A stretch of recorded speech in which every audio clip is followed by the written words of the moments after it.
Kumusta? Welcome sa Lenda Academy! Sa module na ito, aalamin natin ang member portal. Ito yung sariling app mo bilang member. Dito mo makikita ang loans mo, ang schedule ng hulog, at ang mga nabayaran mo kahit nasaan ka pa. Tara, simulan na natin! Ito ang login page ng member portal. Walang password dito, one-time code ang gamit natin, mas ligtas at mas madali. Pwede mong piliin kung saan ipapadala ang code sa email o sa SMS. Ngayon, i-type natin ang email ni Maria Bautista, ang demo member natin. Ayan. I-click na natin ang send code. Sa loob ng ilang segundo, may darating na 6 na digit na code sa email o phone mo. I-type lang natin dito yung code, tapos i-click ang verify and sign in. At ayan, nasa dashboard ka na agad. Walang password na kailangan tandaan. Ito na ang dashboard mo.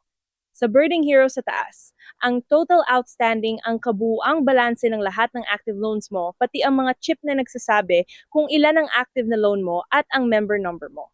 Sa kanang taas, may kampana para sa notifications. Sa ilalim ng Hero, ang mga mabilisang aksyon, Pay Now, Docs at iba pa. Kapag may nalalapit na hulog, may next payment due card kita agad kung magkano at kailan at may pay button mismo dito. At sa baba, ang recent activity, ang mga huli mong bayad na may see all kung gusto mong makita lahat. Ngayon, puntahan natin ang loans tab sa baba. Ayan ang lahat ng loans mo na pwede mong salain sa all active o closed. Bawat card, ang loan number, ang balanse, at ang status. May apply button din dito kung gusto mong magsumite ng bagong loan application. Pag-uusapan natin yan sa susunod na module. I-click natin ang isang loan. Sa Hero sa taas, ang outstanding balance kung magkano pa ang natitira mong bayaran at isang progress bar na nagpapakita kung ilang porsyento na ang nabayaran mo. Sa ilalim, ang installment kada hulog, ang rate at ang term. Mag-scroll pababa at makikita mo ang payment schedule bawat hulog. May petsa, magkano ang bayad at magkano pa ang natitira. At sa loan details card, ang principal, ang interest, ang total repayable at ang mga petsa ng release at maturity. Kumpleto, hindi mo na kailangan tumawag pa sa opisina. Pansinin ang pay button, nakalagay pa dito kung magkano ang susunod mong hulog. Halimbawa, pay 400 pesos now. Kapag naka-enable ang online payment sa inyong opisina, dito ka na mismo makakabayad gamit ang QRPH o e-wallet diretso sa phone mo. At sa payment schedule, sa baba makikita mo ang buong takbo ng hulog mo hanggang matapos ang loan. Balik tayo sa baba, pindutin naman natin ang Pay tab.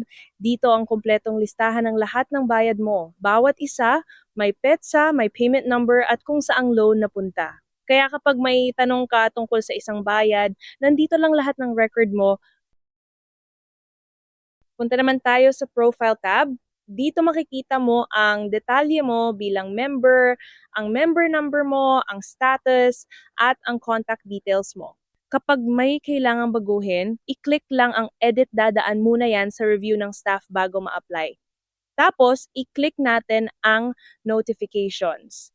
Dito makikita ang push alerts kapag in-enable na ito ng cooperative ninyo, samantala, tuloy-tuloy pa rin ang mga abiso mo sa email at SMS, tulad ng dati. Balik tayo sa home, tapos i-recap natin. Una, mag-login gamit ang one-time code, walang password na kailangang tandaan. Pangalawa, sa dashboard, kita mo agad ang balanse mo at ang susunod na hulog. Pangatlo, ang loans, pay, at profile tabs, kumpleto ang record mo kahit nasaan ka pa. Sa susunod na module, self-service naman, mag-apply tayo ng loan at mag-upload ng documents diretso sa portal. Kita-kita tayo doon.